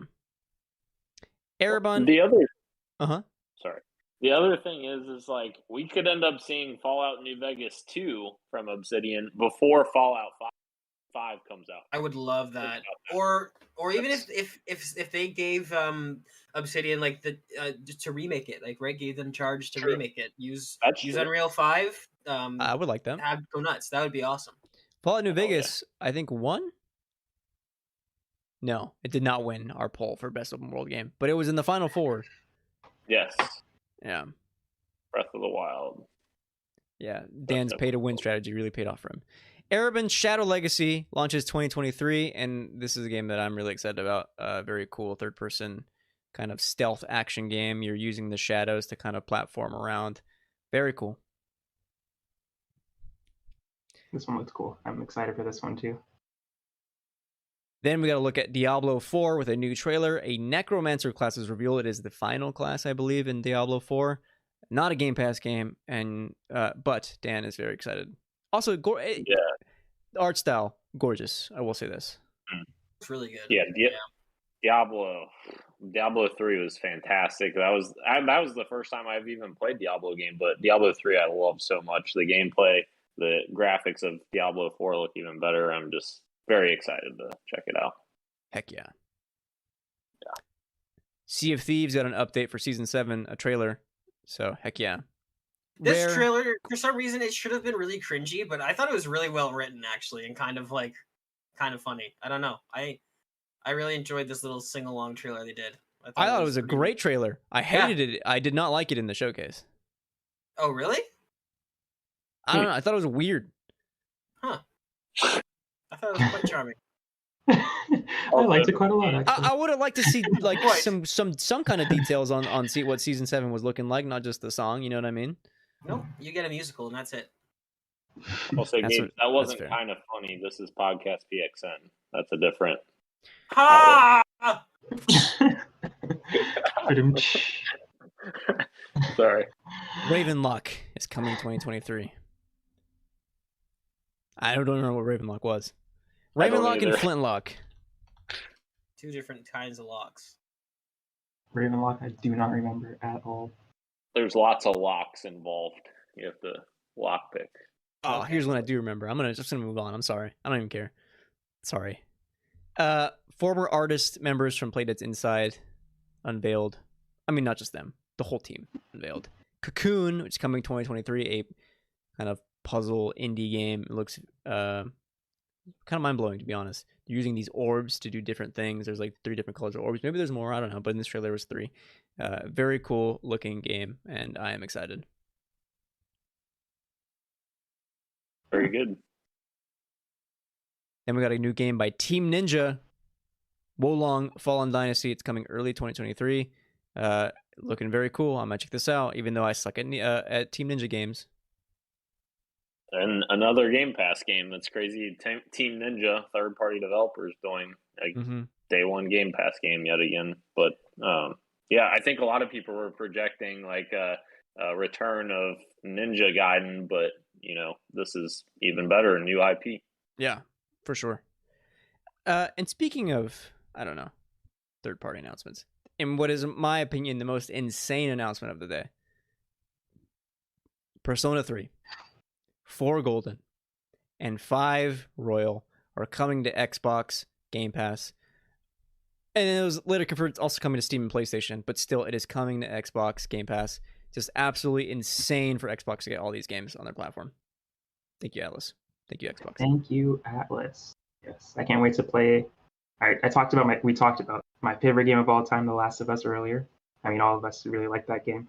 Persona 4 is my second on that list, and I'm definitely going to replay it again. I have it everywhere I can, but I haven't played P3 yet, so I'm excited to try that. And I haven't played Royal yet. I played the original P5, but I'm excited to play Royal. So this is an awesome get, and just apparently fuck Nintendo, the most requested platform for these games. It's like, no, everywhere else but there. All right. So for Persona newbies, what is the difference between like Persona 4 normal and like the Royal and Persona 5 DLC. or I'm sorry, Golden and all that? Okay, DLC. DLC and new characters, you know what I mean? Like, it changes, like, there's more story. Am I correct, bro? Yeah, you're right. Yeah. I haven't played Royal, but I'm pretty sure like they introduced 2 new characters. They added some more stories. There's like an extra month, not an extra month, but an extra. Yeah, I don't know how they did that, but they added an extra month to the calendar, or a playable month, I guess. Maybe you would skip it and in the Royal version that you played through it, but yeah, you just add more content pretty much. 2 things. One, I'm hesitant to say that Alice is saying fuck Nintendo. The way Nintendo operates, I feel like there is a chance that in the rumored Summer Direct, they could have this announcement that these games are also coming to Switch. Fingers crossed for you Persona fans. Yeah. And also, like, spoilers, I guess, for the video I dropped on games that we want on PlayStation Plus. One of the ones that I picked was Persona 3, because that game was not available on consoles at all. For it to be on Xbox, I think is fantastic, and not just Xbox, but like Steam and PlayStation as well, because that game is now way more accessible than it used to be. Before we go into the next one, because we're probably going to go into this next one and the one after that, the one that we skipped, Ravenlock, that none of us remembered. I'm looking at the trailer for it, and it looks awesome. So I just wanted to put some respect on it. I'm going to check this out whenever it comes out. It looks awesome. It's like it has like these HD pixel, but it's 3D, and it's like an action game. It looks awesome. It's like Nier, but I wouldn't say it's like Nier, but the action is like reminds me of it, like the enemies and stuff. But it looks awesome. Yes, so I remember this game now. Yeah, just didn't remember the name for it. Yeah. Thank you, Ro. Yes, thank you. But now it's time for the big daddy. if you caught my reactions live, I screamed because Twitter was ahead of us by a few seconds, and I saw a picture of this man and I lost my shit. Kojima is working together with Xbox Game Studios, and it's confirmed now that yes, it is the cloud game, the rumored cloud game that Kojima is working on for one of his next games. Could be, I don't know, could be the horror game. What was the project name? Overdose. Could be that. Yeah. Could be something else. We don't know. According to Tom Henderson, that is what it is. It's Overdose starring Margaret Qualley from Death Stranding. Very cool. Love to see Kojima working with more people. Damn the freaks who say that Kojima should only be on PlayStation. Like this, I don't know. Yeah, People are weird about that. That was the dumbest part of the announcement. Kojima having to come out afterwards to say, "Yeah, I'm still working with PlayStation. Fanboys, calm down." Like, yeah, why? People just let's all get a grip here, you know? Yeah, exactly. Dan, will you be playing this Kojima game? I mean, you don't know what it's going to be. If it's a horror game, absolutely. Yeah, if it's the rumored game that they're talking about, absolutely. Yeah. And even if it's like MGS, Metal Gear Solid, I would totally be down. I just think like Death Stranding never captured my attention because it's just, it's a lot more, go from here to here and do these things along the way. And I just feel like I won't get, entranced by that, I guess. So maybe I'm wrong. I haven't played it. It's on PlayStation Plus Essential. That's fair. So fair. I can play it now. So. It's a game you'll start and then put down after like 5 hours and never get to again. I still have to finish Horizon. Like I said. Yeah. And then the showcase closed with one of the biggest games that they could close with. A game that I am more worried than excited for, and I know I'm alone in that, but we'll get into it. You're not though. I mean, maybe in this cast, but like online, it was more mixed than I thought it would be. That's why I'm so confused. I would love to get your opinion because maybe you can sort of share what other people are feeling. Because I don't know how anybody walked away from this feeling worried. But anyways, go ahead. What game are we talking about? Of course, I can't think of a joke. It's Starfield. I was trying to think of something funny. It's Starfield. Let me break it down for you because we got a lot of info on it. It was an extended look. And to be fair, a lot of it was really cool. Okay. Starfield, yes, confirmed first and third person. And then we learned later in the week, dialogue is in first person and characters do not have a voice, which according to Gage is a huge dub. And I had to look up why. And it was because I think it was Fallout 4. No, not Fallout 4. Yeah, 76? Yes. Oh, it's Fallout 4. Okay. Just the voice acting wasn't up to snuff on a lot of those, and it also limited dialogue choices. So that's the more important thing. Yeah. Very cool. Okay, sorry, someone else had something on that. Deep character customization was shown off, as well as like backgrounds that you could do for your character. There are numerous perks and much, much more. It's looking like it's going to be a very deep kind of customization, which is expected from an RPG, but to my surprise is like super deep. There are like a lot of like sub menus on the top that honestly excite me for what I want to do as like an RPG in space. Like that's awesome. Really refreshing too, because the last couple of Bethesda games, like with the exception of Skyrim, it's like Fallout 3 and Fallout 4 was both like, yeah, you can be who you want, but your character kind of has ties. It did kind of steer you in the lore to having a certain thing, like a certain sort of lore for your character, where this one seems to be fully like, no, you are a blank canvas, which is what I loved about Fallout New Vegas, is that your character was essentially that as well.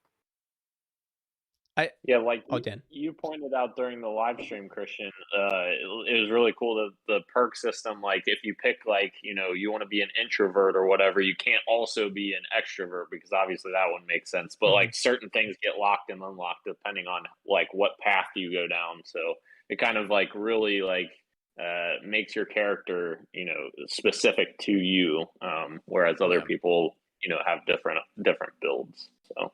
Also adds replayability too, which is nice. Yeah. I will never replay this game. Based on how long it seems like it might be, no, there's no chance. I'll do one. You know what I mean? I think it's like 30 to 40 hours the main campaign. Yeah. Yes. Yeah. One. It's a whole week's worth of work. That's true. That is true. I'm still worried about the way they're approaching morality system with how they kind of talked about the 3 careers or whatever, the 3 like starting paths that you can choose. Like that still worries me. But if the individual character customization is seemingly like as complex as it seems to be, like it was shown off, then that's okay. We got to look at some skill systems, weapon crafting, and outposts also confirmed. This is where I start to get my worry. Outposts is like busy work to me. I don't care about outpost building. I don't know how you guys feel about that. Like that seems like it's pretty cool. We love it. We love it here. Yeah, we love it.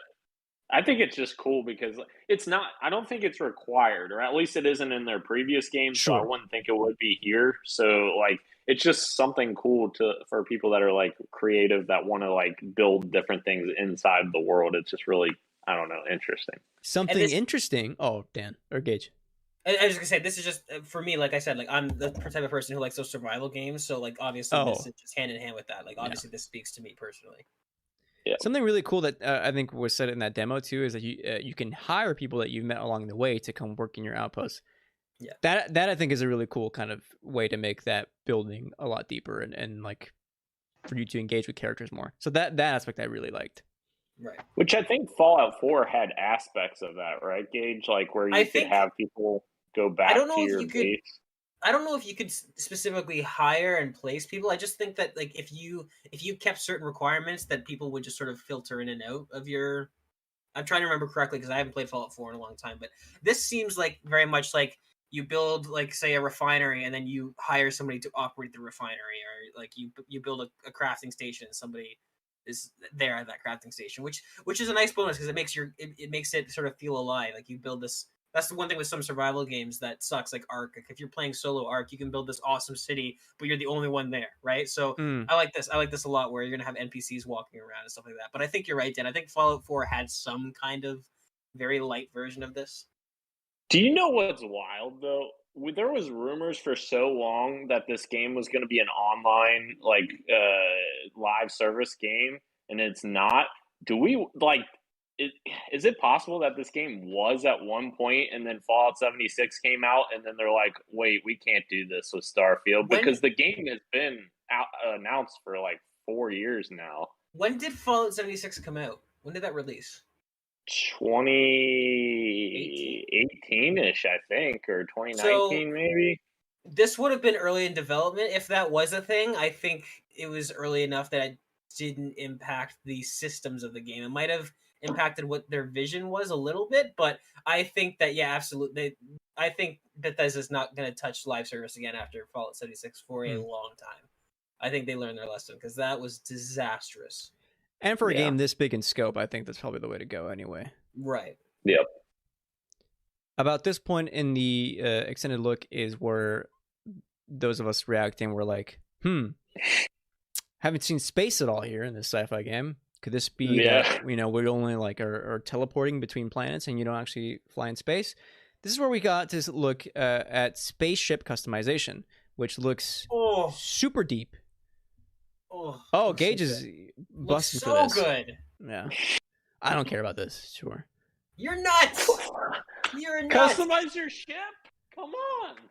Like I don't know. Piece by piece, that's so cool. Different cockpits and like, oh man, I'm so here for it. It's gonna be really cool, but like, okay. Hopefully there's an option for people like you where it's like you can just go to like say like if you go to like a ship dock and like you can just sort of purchase. I would imagine you'd have to have something like that if you don't want to sort of if you want to skip all this because it does look very in depth. They didn't touch on it, but I noticed in the top left there was like 5 or 6 different bars where it was like shields and engine output, mass, stuff like that, where it's like. For people like me that are into that, like, and Dan, like, we're going to love that. But I would imagine there's going to be some sort of, like, you can buy presets or something like that. So if you can skip it if you want to. You can easily spend, like, hours customizing stuff. I'm sure it'll affect how you travel and stuff, like, which is cool. Yeah. I spent hours creating my cyberpunk character. I'm going to spend freaking more than hours. Yeah, I'm not kidding. He just spent hours on the dong screen. Let's be honest. Yeah. Dirty Dan. Exactly. Pubes or no pubes, Dan? He's not going to answer that. In my games or in... Yeah. No, not in real life. Anyway. And where there are spaceships, There is space. Ugh, Space travel is confirmed. Though later in the week, we also learned that it's not seamless from space to planet and vice versa. So how that'll work, we'll have to wait and see. But space travel is indeed confirmed. And it wasn't just the galaxy. It was galaxies with over 1,000 planets.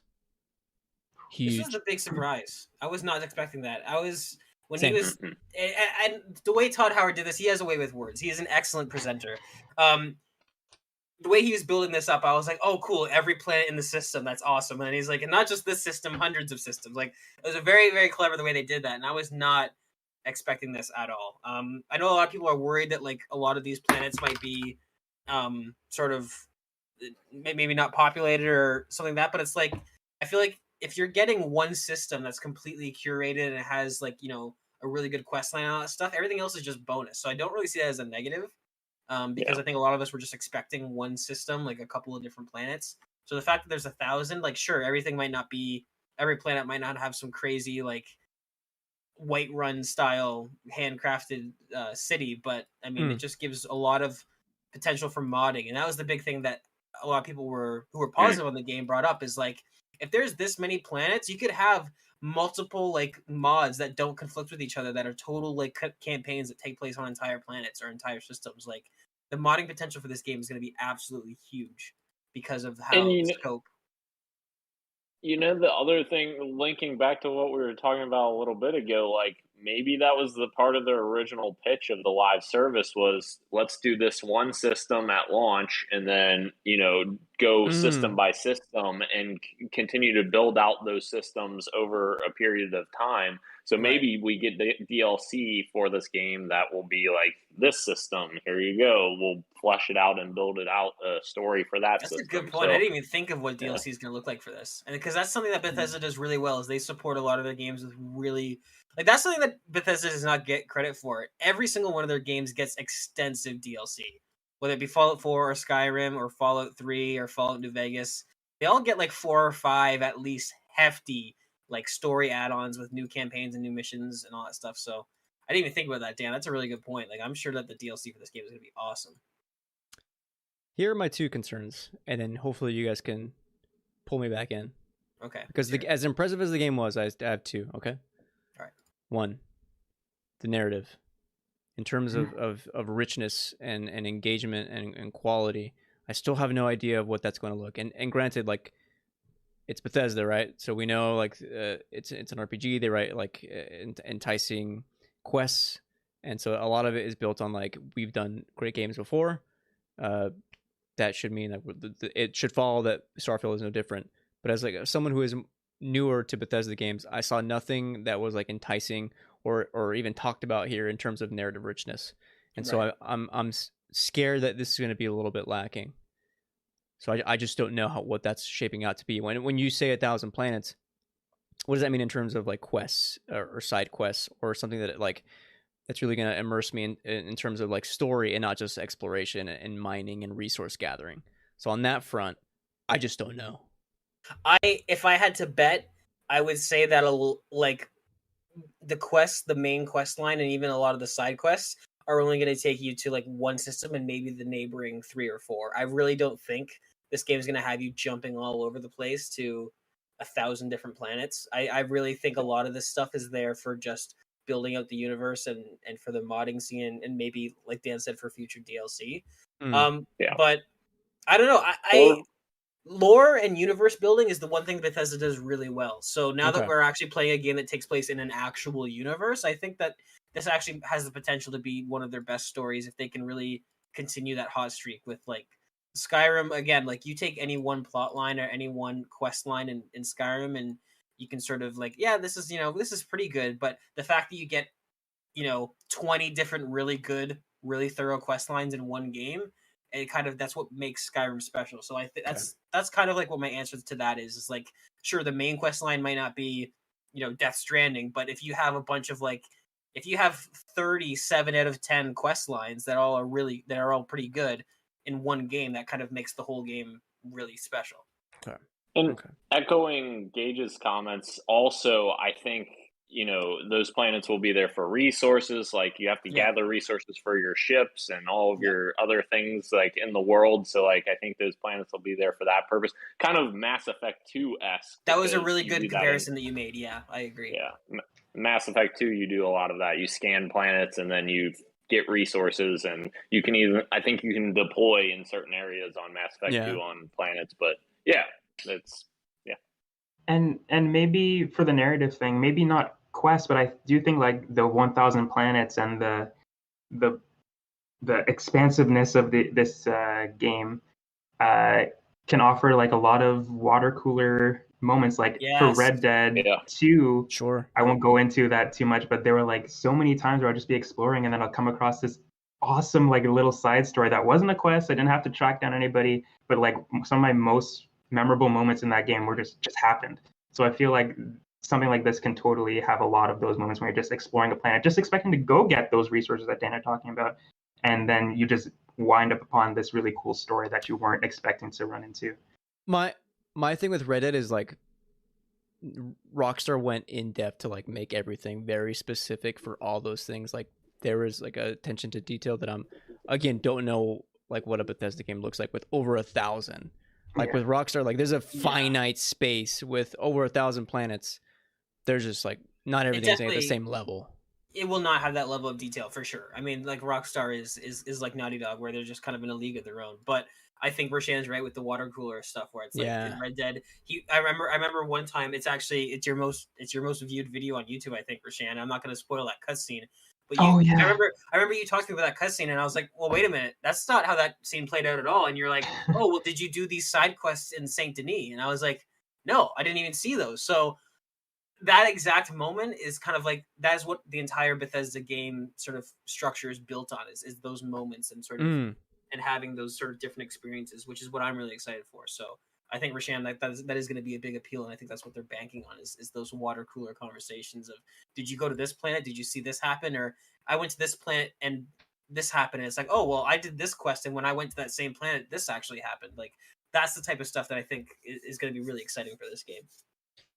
My last and final worry, it's kind of also a question.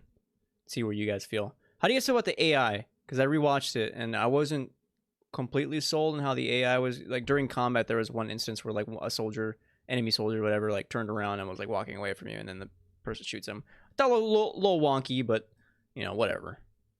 Yeah, I to me, I just look at that and I'm like, it's the creation engine starting to show its age. Like I think a lot of the animations, specifically for like that weird crab thing that shows up in the first place, I noticed all of its like 15 legs were actually hitting the ground where it should, and I was like, this is really improved. But like the actual AI as a whole, I think it is limited by the creation engine, and it's just sort of like it's showing its date, or showing its age, I should say.